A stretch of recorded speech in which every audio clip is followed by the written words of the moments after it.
มาสบายดีน้องสาวพี่ลาเบิร์ทุกคนเนาะมือนี้สิมาคลิปรีวิวปืน2รุ่น2ราคาแตกต่างกันเนาะมีตัวคอนโดเนาะปัจจุบันเป็นปืนที่ถือที่สุดในห้างเราเนาะคือคอนโดนี่แหละเนาะแล้วก็ฟักต่อเนาะ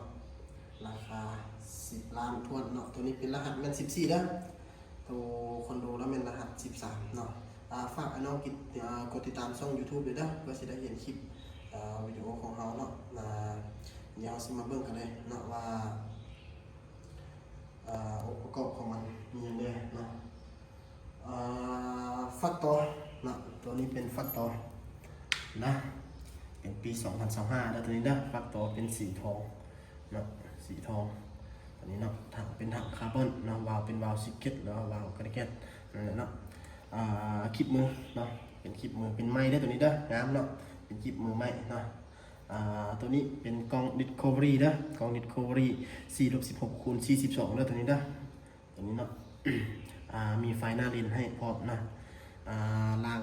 กล้องเนาะเอารางตัวต่ำใส่เนาะเพื่อพอให้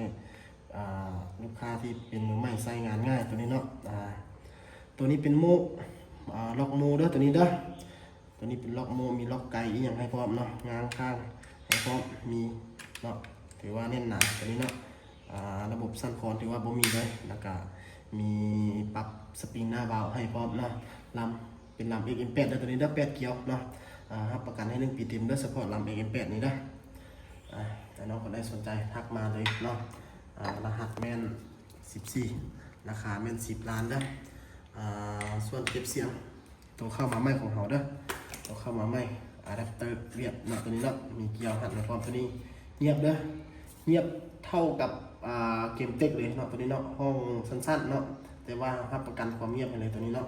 ตัวนี้ไอ้น้องคนใดสนใจซื้อใหญ่กระขาวด้วยตัวนี้เนาะไปนำปืนก็ได้เนาะราคาถัดมาส่วนคอนโดเนาะตัวนี้เนาะคอนโดเป็นคอนโดปี 2025ล่าสุดกิบมือเป็นกิบมือใหม่ด้วยตัวนี้เนาะลำของเราหลายคนก็น่าจะรู้เลยเนาะเป็นตัวลำตัว14 มิลนั่นแหละเนาะตัวนี้เนาะยาว35 เซนเด้อลำเราตัวนี้เด้อลำตัวนี้ยาว35 เซนเนาะนี่เนาะจ่ายออกมาหน่อยนึงสายเดินป่าเนาะขึ้นภูยิงนกกินบังไห้แนะนำให้ตัวนี้เลยเพราะว่าคอนโดนี่การใช้งานของมันนี่ง่ายเนาะคอนโดนี้เนาะง่ายถอดเข้าถอดออกสบายเนาะแล้วก็เหมาะสำหรับพวกที่ขึ้นภูเนาะไปไกลถอดถังถอดหนังได้สบายเนาะ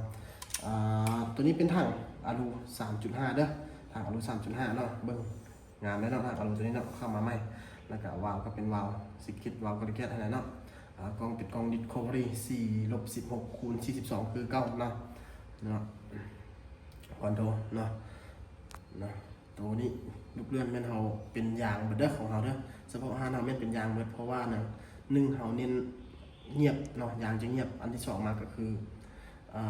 การหัวไหลมันจะน้อยก้อนตัวที่เป็นสีทองเนาะสีทอง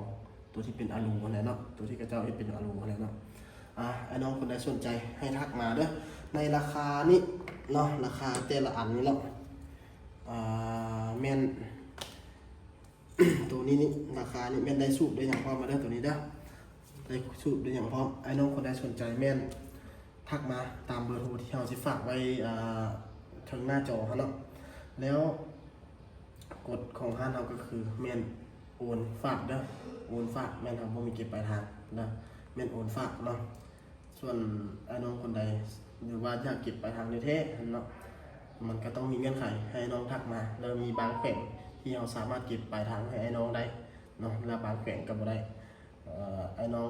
สนใจกระทักมาว่าตัวเองอยู่แข่งใดเดี๋ยวเราจะสร้างเงื่อนไขให้เนาะขอบใจ